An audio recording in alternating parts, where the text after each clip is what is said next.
Just joins us. Bruce, good morning to you. Morning, Paul. And Richard Alston, former Howard Government Minister. Richard, good morning to you.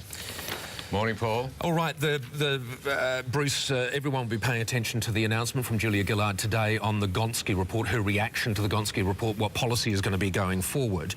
Although it does appear that this will be another example of we don't know where the money's coming from and don't hold your breath for this to be implemented. Well, I think the big issue for the government is making sure that they, get this thing up and running sooner rather than later. 2014 is a little bit on the outside, and 2020 to full implementation is a problem. Yeah. We've known in the past that when we've had policies which have kicked in a long way down the line, it's very hard to engage the electorate. However, it does provide them with a very sharp juxtaposition between themselves and the opposition who are opposing the reforms. If we don't actually get out there and start changing the way we educate our kids and pouring more money into it, we start falling behind the Asian tigers. We're in trouble. You're absolutely right. But where is the credibility when the government can't even identify where the money's coming from to fund this? Well, let's see what she has to say today. Obviously, they're intent on making sure that they, balance the books. But I think they have to look, if they can, about making this a more robust package sooner. Well, people have to be able to believe it's actually going to happen, don't they? That's right. If they think, oh, look, our kids aren't going to be in school by 2014 or 2020 when it's fully implemented, then that's an issue for the government. But it does bring them onto their turf, which is education. They need to Which is be why they have space. to go hard, and 2020 is an unacceptable date. I think it's too far out. That's my view. And I think they need to focus on something sooner than that. Richard, what's your vision on this? Because the thing that interests me about this is a fundamental part of the Gonski report, which it appears the government is going to support, is a flat per-student funding rate, which I would have thought will be very, very hard for you to argue against. Look, Paul, the problem is not just that it looks as though it's going to be on the never-never. In other words, after the next election and who knows what. We know what happened with the carbon tax. You say one thing before and another after. But the real issue here is that there is no evidence that throwing billions of dollars at students will improve standards. There are a number of other ways. We're all in favour of people doing better, and we want to do whatever we can to help. But it's not just a matter of throwing money at them. It's giving parents more autonomy. It's giving the teachers more autonomy. Right. It's having competition between schools. All right, Richard, but one of the main planks of this, of course, is that level playing field, that every student attracts the same amount of federal funding. Do you agree or disagree with that? The coalition policy is to increase funding by 6% on an index basis each year, so we don't have a problem with putting more money into the system. The real issue is that we've spent the last 40 years throwing money at things, and this is really the Labor way. They somehow think they can buy votes by making promises. Yeah, it's very tricky to do it now because they have no money in the tin. Well, I mean, it's a cruel hoax, this whole budget surplus issue, because you've got this National Disability Scheme and other 7 billion, Gonski's 5 billion, the dental scheme's about 4. I mean, it just goes on and on. So how you can pretend anything other than a temporary surplus? The opposition signed up for, by the way. Yeah, you're absolutely right. But Richard uses the word hoax, and there is, you'd have to agree, an element of hoax about it. The dental policy was a complete hoax.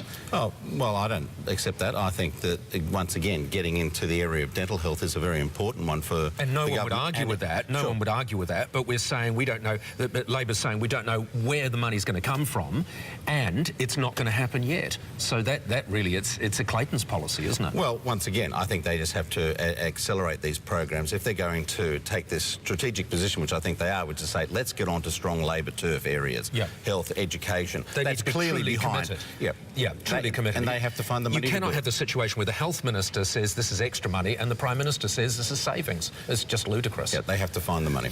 All right, let's talk about boat people very quickly. Jason Clare, Anthony Albanese, Stephen Smith, they're all heading to Jakarta to try and find out why the Indonesians aren't more up to spec with search and rescue.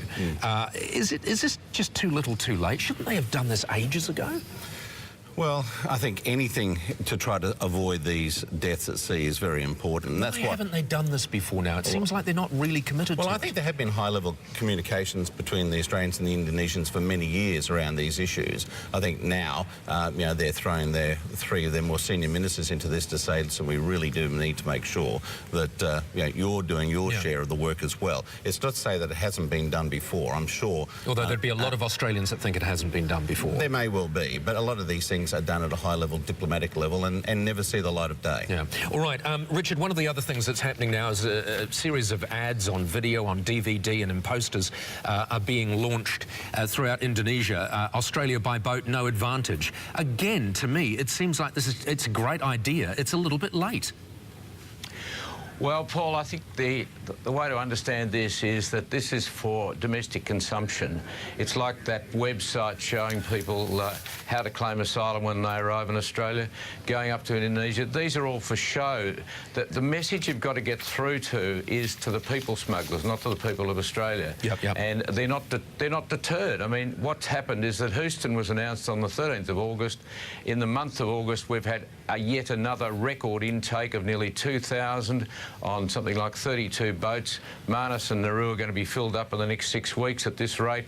That beats the next highest, which was the month before. Clearly people don't believe, the people smugglers and the people on the boats themselves do not believe that the Australian government is fair income. They think that it's only temporary. The lag is unacceptable as well. Can I just ask you both very, very quickly a quick question on Afghanistan?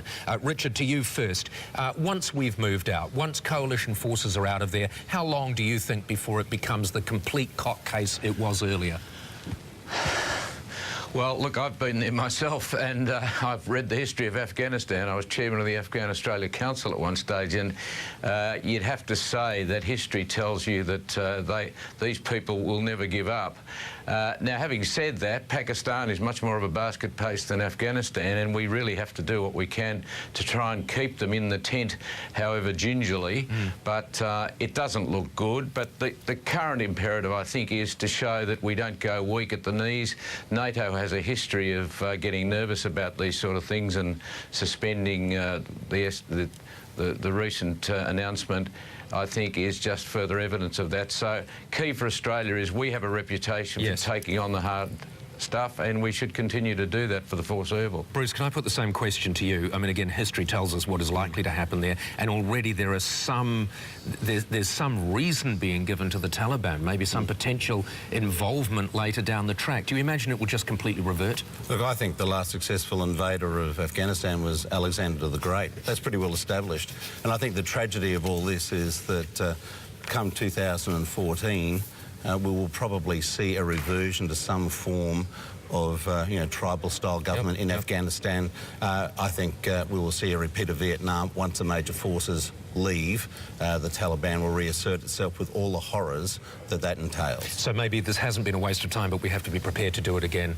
We may well. Yeah, all right. Bruce Hawker, Richard Alston, thank you both very much for joining us. Pleasure. Thanks. Thanks, Paul.